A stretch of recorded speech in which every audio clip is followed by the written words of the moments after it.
Welcome John Foker and Rob Shutt from Trellix. Thanks, everyone. Happy to be here. This is a bit of a different talk. It is a sponsored session, but I'm really excited to be here together with my friends from Mandiant. We're going to talk a little bit about a partner program that we've been running for several years now, and we lift the veil and tell you a little bit of what is going on behind the scenes, and also the struggles that we've been through. My name is John Fokker. I run threat intelligence at Trellix. Before I joined Trellix, I was part of McAfee Enterprise, and before that, I was a technical supervisor with the Dutch high-tech crime team in the Netherlands. And I'm joined by Rob. Hi, thanks, John. Yeah, Rob Shutt. I'm with Google Cloud Mandiant, Strategic Intelligence and Government. And I've been part of that whole entire iSight Mandiant FireEye family. And prior to that, I spent about 11 years with the FBI as a special agent and supervisory special agent, specializing in cybersecurity, national security matters. So for today, we're going to talk about the research partner program. And more or less the history, the forging. Rob has a really big deal. He did a lot of work on this. Also the struggles. So how do you keep the mission first? Things that we've learned by going through these endeavors. Some of the success stories, some key takeaways, and then it's already Q&A time. And if we're out of time for Q&A, you can always find us at the booth, and we're more than happy to answer your questions. I realize I'm a big dude, so if I stand in front of the screen, just go like, hey, John, move her over, and then we'll take it away. So, forging the research partner program. What is it? Well, if you can see it, it's a partner program where you can have somebody wielding the hammer and the anvil, and that's Mandiant in this case, and they're doing stuff with our Trellix technology. So we have Trellix, we're an XDR vendor, we have endpoint, network, email, and we combine that with the deep knowledge, the MDR knowledge from Mandiant to forcing a strong defense against global cyber threats. Right. So our research partner program isn't something that we generally talk a lot about. We don't publicize it. We don't go out and let everybody know what's going on. But it is a critical component for us to combat the adversary where they're at. And oftentimes, the adversary is not at companies that have a threat intel program or have $1 million or $2 million or $5 million budget. They are nonprofits. They're educational institutions. They're pro-democracy. These are places that really need some help. And we take this opportunity using the research partner program to meet them and talk to them and try to give them some assistance. So we use this program to find where the adversary is at the exact moment they're there. So we partner with Trellix and other organizations so that we can illuminate that adversary activity so that we can find them where they're at by deploying a tech stack or whatever they need. If they do have a component in their tech stack, and we will fill in the gaps as to where the adversary is hitting them so that we can get that knowledge. And then together, we research the events, we try to highlight what's going on, and basically write better signatures and deploy that out to the rest of our customers. So you can see this as actually a daily basis. Rob and I email almost weekly, and what you will see from our side, because our products are deployed, we can look at the telemetry, and at the same time, Mandiant has boots on the ground that can actually deconflict things. So funny story, we had a thing, we saw an anomaly in our telemetry, and we're like, hey, this is interesting. We researched it, we looked at it, and then we reached out to Rob, and it's like, Rob, we're not really certain. This is a bit strange. This could be something malicious, but it could also be a red team tool. And very quickly, within like an hour, it's like, oh, yeah, that's a red team tool. We don't have to worry about it, but it's a good sign. We're both looking at the telemetry, we're seeing what evil stuff goes across the wire, and that helps us protect the ones that need it most. Yeah. So by this collaboration and this sharing, John and I are able to work with our teams and our organizations, writing those more to the point signatures, and we can then find more new TTPs, right? Because we're at those maybe the third or fourth tier down the line as to where the adversary is. And by picking that apart and getting that telemetry put into our sensors, we're both winning. And then for all of our customers and everybody else is winning. Yeah, and give that a little thought. The fact that we're choosing these organizations that might not have the means to protect themselves, but they are under attack, you're cutting into an avenue which is very interesting, because historically, if you sell products, you would get deployed at large customers, government entities, and all these things, and have that visibility. But it might actually not be that those are the most targeted ones. And at the same time, an MDR service or an IR service will come to that victim, because it's already a victim, and do their incident response. But you miss that crucial element in the middle. So by having this program, we can actually deploy stuff where it matters most in the front line and see how the adversary is picking targets at NGOs and looking at how their newest techniques evolve. And all of this is actually conducted at little of no cost towards that specific NGO organization. So there's bigger interest in play, but these NGOs will actually benefit from our tooling and from the knowledge with the MDR service from Mandiant without additional cost to them. Yeah, that's the big key, right? Little to no cost. It's that dirtiest F word that a salesman will ever say, free. Nah. So yeah, we make sure that we get to where it is and have the time, because not that incident response isn't a great way to learn everything. It is absolutely necessary. It's that, wouldn't it be better if we got there before bang went off, right? We're trying to get left to bang on this one. Yes, exactly. And does this all go smoothly? Well, the fact that we're talking here today is a testament that we're still together. But it is often a struggle when you try to keep the mission first. And it's all headline news. Everybody knows it. FireEye had a divestiture with Mandiant. Trellix was formed and all these things. And that's tricky, because this program was actually formed before the divestiture took place. So if you aren't not familiar, we had McAfee, and I come from the McAfee side. We got pulled away. They sold off McAfee Enterprise, and consumer went further under the name McAfee. And then we have FireEye and Mandiant. They separated. FireEye joined with us. We turned into Trellix. And then very nicely from the side, Google comes in, and now you have Mandiant and Google together.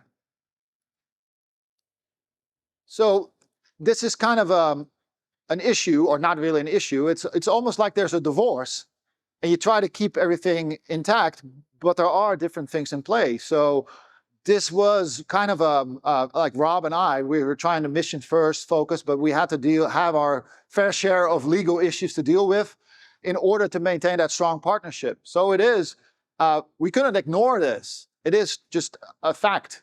There's two companies, there's different interests as well, but how do you align this? And that is a lot of talking, a lot of massaging, a lot of explaining, but also things like, hey, the importance here is the protection of this entity that we're doing and gathering this intelligence. And the best way we can do this is not by competing against each other, but is by sharing this. So we are sharing finished intelligence, raw intelligence on a daily basis to improve our products, to inform our customers, and to share this with others. Right, and while we may still be in competing space, we are more competimates than we are anything else. This is how we build our programs. This is how we all win. So are there lessons learned? Well, most definitely. From our point of view, we sell products, right? We have a global team. We're all over the globe. About 4,000 customers and or 4,000 employees, 40,000 customers. And there is a kind of a deconfliction that you need to do with this local sales teams or partner resellers, because yeah, you kind of imagine that this program can come out of left field and all of a sudden just like parachute all these appliances in with a certain entity, and then the local team is not aware. So this also takes some explanation, some work to do to deconflict, and that not everybody feels left out. Yeah, so along those lines, what do we need to do to make sure that the partnership is sound, right? Because, there's a lot of trust that we have to have with each other, right? And in that, it's when I see something, I say something. I think we've heard this before. I may be borrowing that from somewhere. But in this case, it's, hey, I see an anomaly. I need to know what's going on. And you heard John mention it earlier. He's like, while they were being quite vigilant, they picked up our red team. And he says, hey, we're ready to write on this. This is really interesting. We're like, maybe 1 second. And we were able to knock that down within about 10 minutes. total, right? So that's the kind of collaboration we have there. And the quicker we talk, the better the intel is, the more publications we can make for our customers, more IOCs we can share, the coverage gets so much better. And this is also, it's all dependent on having clear agreements. The communication needs to be crystal clear amongst Rob and myself. What do we want to get out of this? Are we competing against each other, or are we like friends in this case? Who is the most important here? And what do we do? And we always deconflict, because ultimately we would like to publish our research or share it with other channels. But the basis is, if we have a clear understanding on this and the handling code, it makes it a lot easier. That doesn't happen immediately. We spent a lot of time working with the attorneys, working with each other, working with everybody to make sure that this was a ironclad agreement so that we could continue to share like this. Because, you've heard this, you better be following this of don't single source your intelligence, right? And that's kind of how we look at it as well, is they have, with McAfee, and Trellix, we have a giant bubble that we can't see into, but they can. And over here with our IR and everything else we have on Google Cloud, again, it's a wonderful way to pair up and to team up that intel. Oh, totally. For us, from our side, we also learned, like, there is a predefined, or there's a set of products that works best.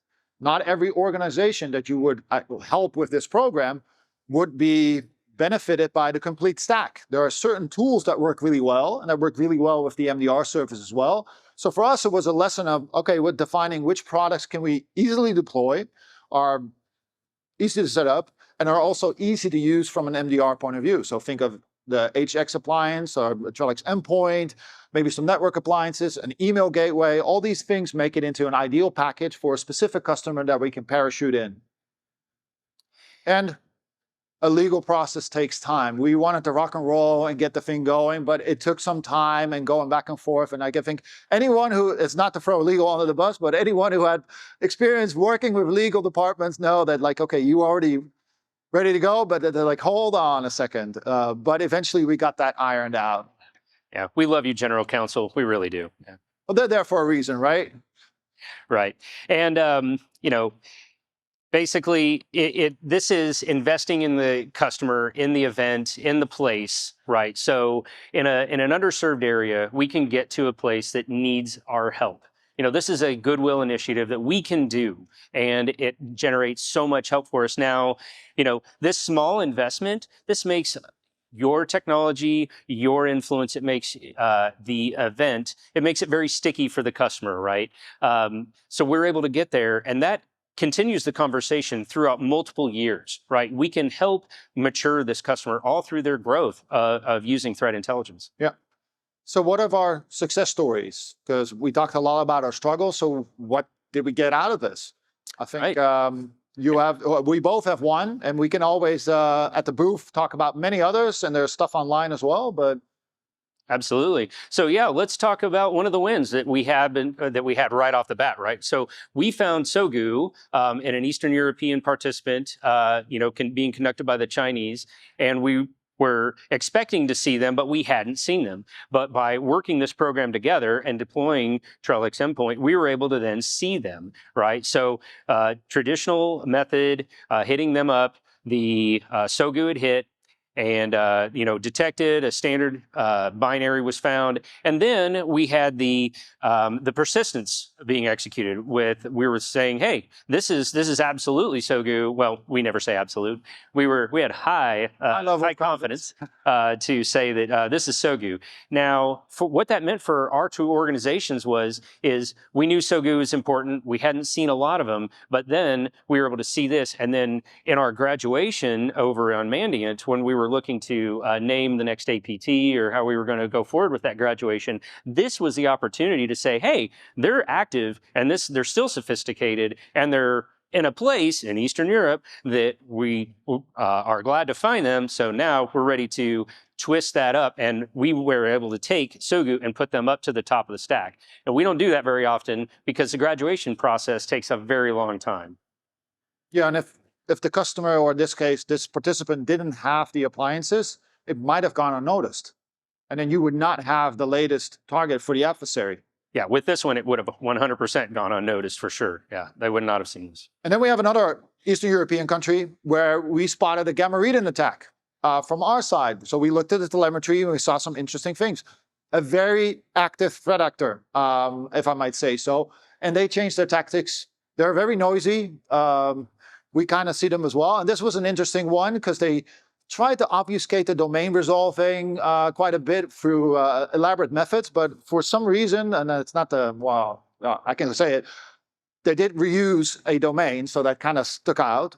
But an interesting thing is that this threat actor is now leveraging a lot of other techniques. So they were using Telegram for their alternative command and control server infrastructure. So they were setting up Telegram channels and sending stuff back and forth. And I think just like Sogu, this threat actor was looking at infecting removable media. So they were using it on USB drives just to get into those air-gapped networks. And I think that's something that you would see, that a lot of these organizations have something to protect. They set up their networks with air-gapped stuff. So we see these threat actors, might it be Sogu or Gamma Redin, trying to figure out ways how to get into that air-gapped network. If there's other publications that you might find, we have them here linked, and otherwise we can always reach out and have some other stuff going on. So I think Mandiant and Google had a phenomenal publication as well. We did some publications on the matter. And that brings us in to the key takeaways of this. So what did we learn, or what can you learn from this? So the Research Partner Program is as much as a relationship building tool as well as a sales investment. Yes, the return on investment is not immediately, but guess what? What we talked about, it makes it sticky. It builds a relationship. You're protecting what matters. And that makes a chance for a renewal quite high. So the customers are, or the protected organizations, are inclined to continue this service, especially if they continue to be under attack. And what we've learned is that sometimes our biggest and best customers that are the highest paying and basically buy the whole truck from you, they're not always obligated to share back with you, and you might not always see that. But in the Research Partner Program, we're going to locations where we're getting that information. In the Research Partner Program, they're obligated to share. So as being part of that dirtiest F word in sales free, being part of that relationship, we're able to ensure that we get that data and then share it out with everybody else. Yeah. The right product portfolio makes a difference. The fact that this is working together so well is because of our common history, is because, well, the guys at Mandiant are really more comfortable with the stuff that we do. And on our side, we're very comfortable with what they do, and we have a good relationship in that way. And that makes it work much easier. We get better results faster, and it's easy to deploy. There's a couple of phone calls, and we can actually help each other out. And here we go. Here's really the key, why we're here together. It's mission first, folks, right? We didn't let the attorneys and general counsels and experts and all the things that wanted to line up to give us trouble when we were getting this done. We had a mission in place with us when we were continuing this, and we said, we're not going to let this program die. We're going to keep it going. We're going to focus on the mission, and we're going to get this done. And we worked through all of those obstacles. And let me tell you, there was plenty, right? And anybody else we join in with, there's going to be somebody that will have an obstacle about this. However, it's usually a sales rep, but once we show them the ability to work with them and to stay sticky at these places, that is truly the gold of this program, right? Mission first, worry about the rest later. And with that, we reached the Q&A, and I think we have 51 seconds on the timer, so we can try to do it, and otherwise, thank you.